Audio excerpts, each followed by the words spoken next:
চারটি খাবার খেলে হতে পারে ক্যান্সার। বর্তমানে এই ক্যান্সার হওয়ার জন্য আমাদের সমাজের ভিতরে কিছু ব্যবসায়ীরা খাবারের ভিতরে এমন ফরমালিন দিয়ে থাকে, যার কারণে এই খাবারগুলো খেলে আপনার ক্যান্সারের থেকে বড় ধরনের সমস্যা হয়ে আপনি দুনিয়া থেকে বিদায় হয়ে যেতে পারেন। এজন্য অবশ্যই সতর্ক থাকতে হবে, এই খাবারই আপনাকে মৃত্যুর পথে নিয়ে যেতে পারে। এজন্য এক নাম্বার যে খাবারটা আপনি বয়কট করবেন এবং সেখান থেকে দূরে সরে আসবেন, সেটা হচ্ছে ব্রয়লার মুরগির হাড়।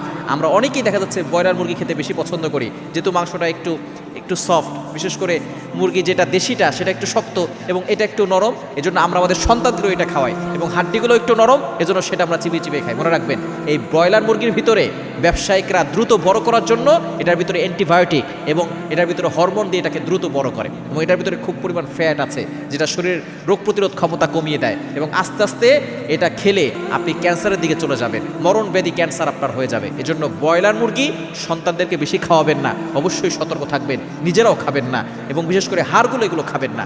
নাম্বার 2, দ্বিতীয় নাম্বার হচ্ছে সার দিয়ে চাষ করা মাছ। বর্তমানে আমাদের সমাজে প্রত্যেকটা জিনিসে ভেজাল, এই ভেজাল থেকে আমাদেরকে দূরে সরে আসতে। মনে রাখবেন, সুস্থ থাকা হচ্ছে বড় একটি নিয়ামত। আপনি সুস্থ থাকতে পারলেই আল্লাহর ইবাদত করতে পারবেন। এজন্য অবশ্যই আপনি খেয়াল রাখবেন, আপনি যদি সুস্থ থাকতে চান তাহলে এগুলো থেকে আপনাকে দূরে সরে আসতে হবে। সার দিয়ে চাষ করা যে মাছগুলো সেগুলো আপনি খাবেন না, আপনার শরীরের ভিতরে অনেক ধরনের রোগ বাসা বাঁধবে, ক্যান্সারের মতো বড় ধরনের ঝুঁকি আপনার চলে আসতে পারে। এবং 3 নাম্বার হচ্ছে প্যাকেটজাত খাবার আপনি খাবেন না। 4 নাম্বার হচ্ছে প্রক্রিয়াজাত লাল মাংস, এগুলো আপনি খাবেন না। এই 4টি খাবার আপনাকে, আপনার পরিবারের সকলকে অসুস্থ করে দিতে পারে।